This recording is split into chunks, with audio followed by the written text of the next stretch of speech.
अहो खरं तर पहिला प्रश्न हा पडतो की हे विद्वान मंत्री शाळेत तरी गेले होते का कधी? अहो सगळी लाज घालवली तरी यांची खाज कायम आहे.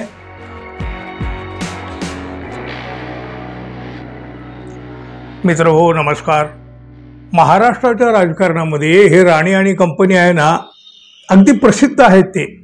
आता कशासाठी प्रसिद्ध आहेत हे काय तुम्हाला वेगळं सांगायची आवश्यकता नसावी. अहो ते काय बोलतात, कशासाठी बोलतात, कोणाला खुश करण्यासाठी बोलतात, अहो खरं तर याबाबत आपण न बोललेलंच बरं ना हो.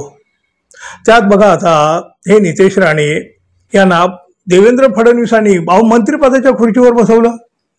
कदाचित बेताल बोलण्याचं, बेलगाम बोलण्याचं हे बक्षीस असावं.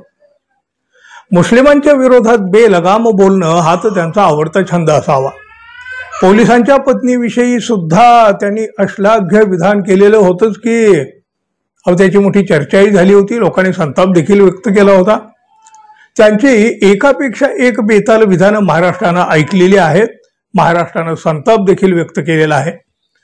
महाराष्ट्र संतापला तरी फडणवीस त्यांचे कान नाहीत धरीत हो. परिणामी शैल सुटलेली ही जीभ नियंत्रणात ठेवण्याचा प्रश्नच उद्भवत नाही ना. अर्थात लोक हसतात हो, हसतात या राणे कंपनीच्या बोलण्याला. आता तर काय बघा, काय तारे तोडलेत. शिवछत्रपतींच्या सैन्यामध्ये कोणी मुस्लिमच नव्हता म्हणे.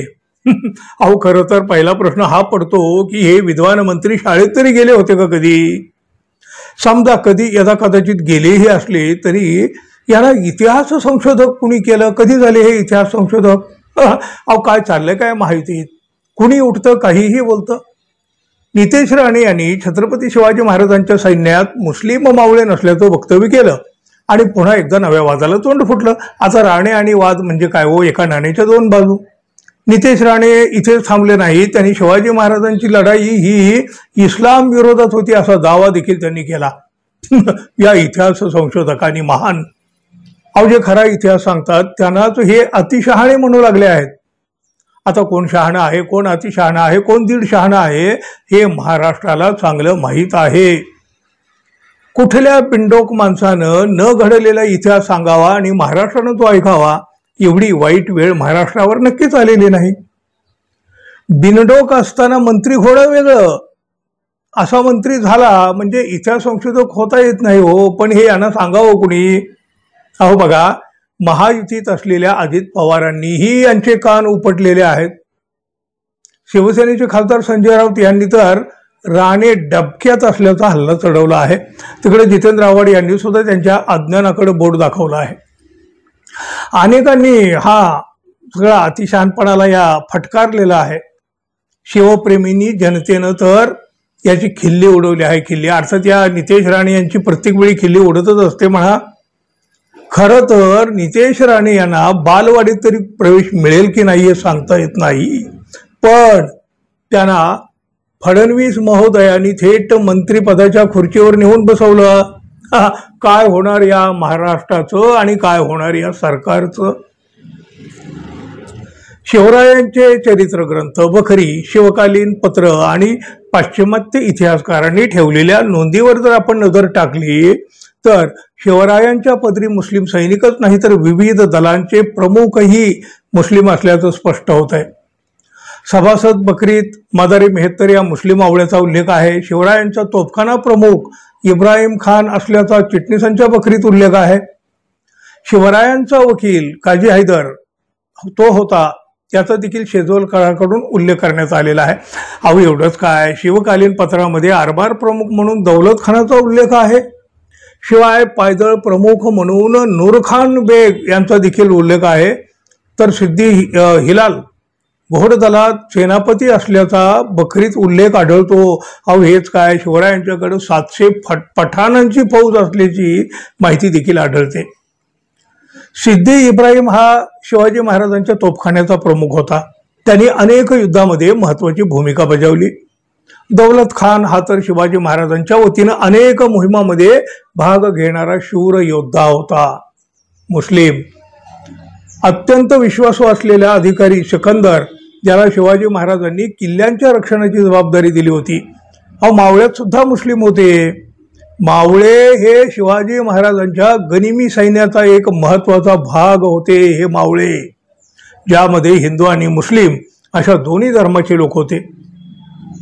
छत्रपती शिवाजी महाराजांचे मावळे 18 पगड जातीचे आणि विविध धर्मांचे होते. मात्र आता छत्रपती शिवाजी महाराजांच्या इतिहासावरच आक्षेप घेऊन शिवाजी महाराजांना संकुचित करण्याचा हा सगळा प्रयत्न सुरू आहे का, हा खरा महत्वाचा प्रश्न आहे. आणि खरोखर अशा प्रश्नाच्या मुळाशी जाणं ही आजची काळाची गरज बनलेली आहे. अहो खरं तर बघा, शिवाजी महाराज धार्मिक दृष्ट्या सहिष्णू होते. ते प्रत्येक धर्मांचा आदर करीत होते. ते कोणत्याही धर्माच्या विरोधात कधीही नव्हते. त्यांनी इस्लाम विरुद्ध नाही तर मुघलांच्या विरोधात संघर्ष केला. त्यांनी कधीही मंदिर मस्जिद असा कसलाही फरक केलेला नाही. आपल्या सैन्यामध्ये बघा, लोकांची भरती जेव्हा केली जात होती त्यावेळेला ही भरती करताना त्यांनी हा हिंदू हा मुस्लिम असं अजिबात पाहिलं नाही. त्यांनी केवळ गुणवत्तेच्या आधारावर लोकांची भरती त्यांच्या सैन्यामध्ये केली. त्यामुळं शिवाजी महाराजांच्या सैन्यामध्ये मुस्लिम योद्ध्यांचाही समावेश होता हे तर अगदी स्पष्ट आहे, उघड आहे. अहो एवढंच नाही, त्यांनी स्वराज्याच्या स्थापनेमध्ये महत्वाचं योगदान दिलेलं आहे या मुस्लिम योद्ध्यानं, मुस्लिम मावळ्यांनी. आणि हे उठले नकली इतिहास संशोधक नितेश राणे. अहो आपण काय बोलतो, कोणाबद्दल बोलतो हे कळण्याची ज्याची कुवत नाही ते म्हणे आमचे मंत्री फडणवीस साहेब यांचे लाडके मंत्री. आता हे लाडके मंत्री म्हणतातच ना, म्हणजे मागे एकदा म्हणालेच ना, आपला बाप सागर बंगल्यावर बसलाय. मग बापाच्या मायेनं फडणवीस यांची बडबड पचवून घेतात काय, खपवून घेतात काय? अहो सगळी लाज घालवली तरी यांची खाज कायम आहे. पण बिनडोक मंत्री नेमून देवेंद्र फडणवीस महाराष्ट्राचं नेमकं काय आणि कसं भलं करणार आहे हे अजिबात समजत नाही. मित्रांनो, तुम्हाला समजत असलं तर आम्हालाही सांगा बरं. आणि हो, आपण अजून आपल्या चॅनलला सबस्क्राईब केलं नसेल तर कृपया सबस्क्राईब करावं ही अपेक्षा आहे. धन्यवाद. पुन्हा भेटू. तोपर्यंत नमस्कार.